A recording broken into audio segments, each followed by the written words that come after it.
The housing market, and finally some positive news. The number of foreclosures fell 8% in November, the fourth straight month of decreases. Flashback 1 year ago, foreclosures were skyrocketing.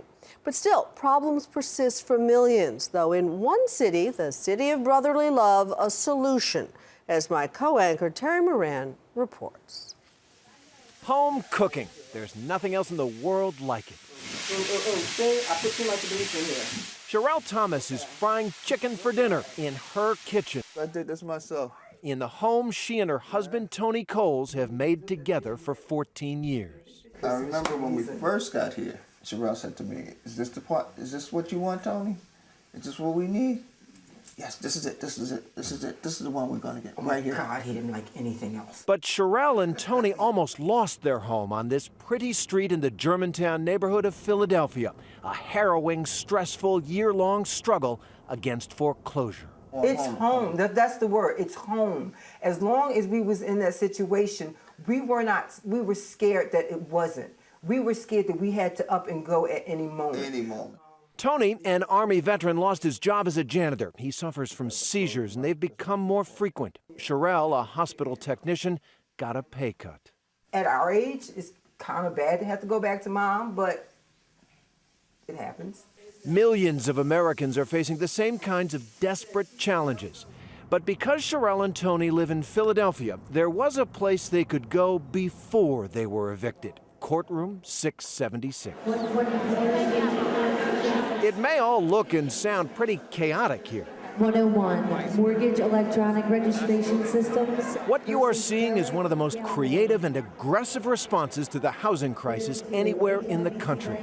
This is where problems get solved, deals get done, and people, lenders, lawyers, city officials, homeowners, meet face to face to fight back against the foreclosure tsunami. When I speak about it publicly, I get it down to one sentence. It's saving homes one address at a time. That's Judge Annette Rizzo, proud daughter of Philadelphia, and really the driving force behind what's going on in courtroom 676. You know, the whole thing, it takes a village. Well, it's a little bit more than that here. The whole idea Judge Rizzo and a few other leaders came up with is simple. Before anyone is evicted from their home in Philadelphia, there must be a face-to-face personal meeting between the lender about to foreclose and the homeowner. I call it the George Bailey syndrome from It's a Wonderful Life. And everyone's losing their homes and their farms, and there's a run on the bank. And he says, everyone, hold on, hold on. We can get through this thing all right. We've got to stick together, though. We've got to have faith in each other. Everyone worked together. That's because that banker knew that situation and was able to work with that person. This kind of program permits that. Does it really make that much of a difference to get a lender eye to eye, face to face with the family they're going to foreclose on? Absolutely. It makes all the difference. And I speak to the lenders all the time. Hi, Sherelle. But it's a lot more than just personal contact. There are lawyers, volunteer lawyers from the city's best law firms. Yes. There are professionally trained housing counselors who help homeowners manage their finance and get into government programs. And there are lenders here willing to go the extra mile to avoid foreclosure. And what are your names? Tony Coles and Sherelle Thomas. And are you both on the mortgage? Yes. So when Sherelle and Tony came to court last week, they'd already spent months in contact with city agencies and lawyers to help them stay in their home. From an affordability standpoint, That young man with them, for instance, is Tony Grant, their housing counselor from the city. one of the major concerns with this loan, it was an adjustable rate mortgage from 9 to 16%. 9? It started at 9? Started at 9. And it went to, the maximum was 16? Yes. Scared me. It was scary, and it happened to them so fast. You didn't go out and gamble this money away. You didn't go out and get some wild, crazy mortgage, did you? No. This is just life coming down. This is just life showing up. Life's coming down. They refinanced their mortgage in 2006 to pay for their daughter's education and Tony's medical bills and Sherelle's computer training as she sought a better job. Then trouble hit, but the city was there. If you're having problems with your mortgage or worried about losing your home, you can get help. Philadelphia reaches out to homeowners in trouble with TV ads and even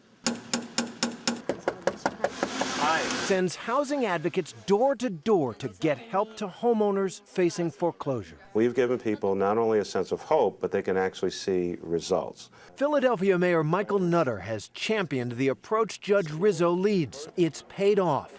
More than 10,000 people have come through this program. About 2,000 homes have been saved, and another 3,000 are still going through the process. We believe the federal government can actually take this program as a model and use it all across the United States of America. There are other cities that are being devastated by mortgage foreclosure issues. This is a program that can help save people's homes. Not every homeowner who comes to courtroom 676 goes home happy. But Sherelle and Tony cut their debts, they're saving more, and they've now renegotiated their skyrocketing adjustable rate mortgage to a fixed rate mortgage they can pay. You gotta hand me a check. I'll hand you a check. So that is the story of how one American family, with a lot of help from a creative judge and her team, a dedicated housing counselor, a volunteer lawyer, a can-do mayor, and a lender who had to look them in the eye before foreclosing on them, kept their home in this crisis. I'm home. We can do this. I'm fine with this. And we got somebody helping us. You know, the organization is not just leaving us. Right. They're staying with us, and they're still helping us through this. What else can I ask for? Terry Moran reporting from a city that gives meaning to brotherly love.